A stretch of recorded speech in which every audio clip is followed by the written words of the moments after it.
திமுக மாவட்ட செயலாளர்கள் கூட்டம் நாளை நடைபெறும் என அறிவிப்பு வெளியாகி இருக்கிறது. எஸ்ஐஆரினை அடுத்து வரைவு வாக்காளர் பட்டியல் நேற்றைய தினம் வெளியாகி இருந்தது. இதனையடுத்து அடுத்த கட்ட நடவடிக்கைகள் குறித்து ஆலோசிப்பதற்காக திமுக மாவட்ட செயலாளர்கள் கூட்டம் நாளை நடைபெறும் என்ற அறிவிப்பு வெளியாகி இருக்கிறது. இந்த நிகழ்வில் முதலமைச்சர் மு.க.ஸ்டாலின் அவர்கள் காணொலி காட்சி வாயிலாக மாவட்ட செயலாளர்களோடு கலந்து ஆலோசனை மேற்கொள்ள இருப்பதாகவும் கூறப்படுகிறது. அது தொடர்பான அண்மை செய்தியை நாம் தற்பொழுது திரையில் பார்த்து கொண்டிருக்கிறோம். விரிவான விவரங்களோடு நம்முடைய செய்தியாளர் பாரி கார்த்திக் இணைந்திருக்கிறார். பாரி, ஏற்கனவே அதிமுக தரப்பிலிருந்து அக்கட்சியினுடைய பொதுச் செயலாளர் அவர்களுடைய மாவட்ட செயலாளருக்கு ஒரு உத்தரவு பிறப்பிச்சிருக்காரு. இப்போ திமுக தரப்புல அவங்க என்ன திட்டமிடலில் ஈடுபட்டு இருக்காங்க, அவர்கள் தரப்புல எடுக்கப்படக்கூடிய நடவடிக்கை குறித்தான முழுமையான விவரங்களை வழங்கலாம். வணக்கம்.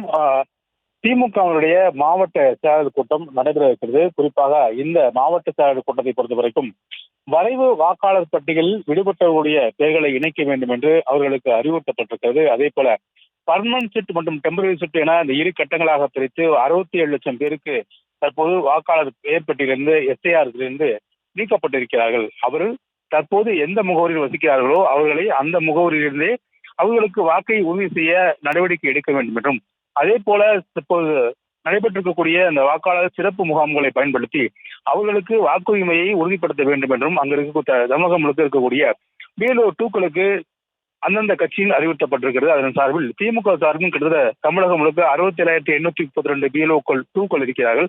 எனவே அவர்களுக்கு அனைவருக்கும் தற்போது முக்கியமாக எந்த ஒரு வாக்கும் விட்டுவிடக் கூடாது என்பதற்காக கட்சி பேதமின்றி அனைவருக்கும் இந்த பணியை நீங்கள் மேற்கொள்ள வேண்டும் என்று திமுக தலைமை உத்தரவிட்டிருக்கிறது. அதன் அடிப்படையில் தான் இன்று காலை கூட துணை முதலமைச்சர் அந்த கருத்தை அவர் பேசியிருந்தார். இந்நிலையில் திமுகவுடைய மாவட்ட செயலாளர் கூட்டம் காணொலி காட்சியின் வாயிலாக நடைபெற இருக்கிறது.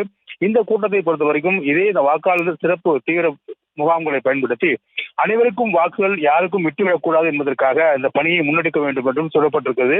அதே போல திமுக சார்பில் அறிவிக்கப்பட்டிருக்கூடிய BLC என சொல்லப்படும் பூத் லெவல் கமிட்டிகளும் சராசரியாக 100 வாக்காளர்களுக்கு ஒருவர் என்ற அடிப்படையில் இருக்கிறார்கள். அவர்கள் தொடர்ச்சியாக அரசனுடைய சாதனை திட்டங்களை கொண்டு செல்லும் வகையில் அந்த பணிகளை மேற்கொண்டு வரும் நிலையில் அவர்களுக்கும் கூடுதலாக இந்த பொறுப்பு கொடுக்கப்பட்டிருப்பதாக திமுக சார்பில் தகவல் தெரிவிக்கப்படுகிறது. அவர்களும் BLO 2 இணைந்து BLC-க்களும் இந்த ஒவ்வொரு வார்டாக சென்று அனைத்து வார்டுகள் இருக்கக்கூடிய வாக்காளர்கள் எங்கும் அதாவது போன தேர்தலில் எங்கு வாக்களித்தார்களோ இந்த தேர்தலில் அவர்கள் குடியேற்றும் பட்சத்தில் தற்போது அவர்கள் குடியிருக்கக்கூடிய இடத்திலே அவர்களுக்கு இந்த வாக்கை உறுதி செய்யும் பணி அவர்கள் மேற்கொள்ள வேண்டும் என்றும் திமுக சார்பில் அறிவுறுத்தப்பட்டிருக்கிறது. அதன் அடிப்படையில் தான் திமுகவுடைய மாவட்ட செயலாளர் கூட்டம் வருகின்ற 21 ஞாயிற்றுக்கிழமை என்று காணொலி காட்சியின் வாயிலாக முதலமைச்சரும் திமுக தலைவருமான திரு மு.க.ஸ்டாலின் அவர்கள் தலைமையில் நடைபெறுகிறது. இந்த மாவட்ட செயலாளர் கூட்டத்தில் அந்த அறிவுறுத்தல் வழங்கப்படும் என்றும் எதிர்பார்க்கப்படுகிறது.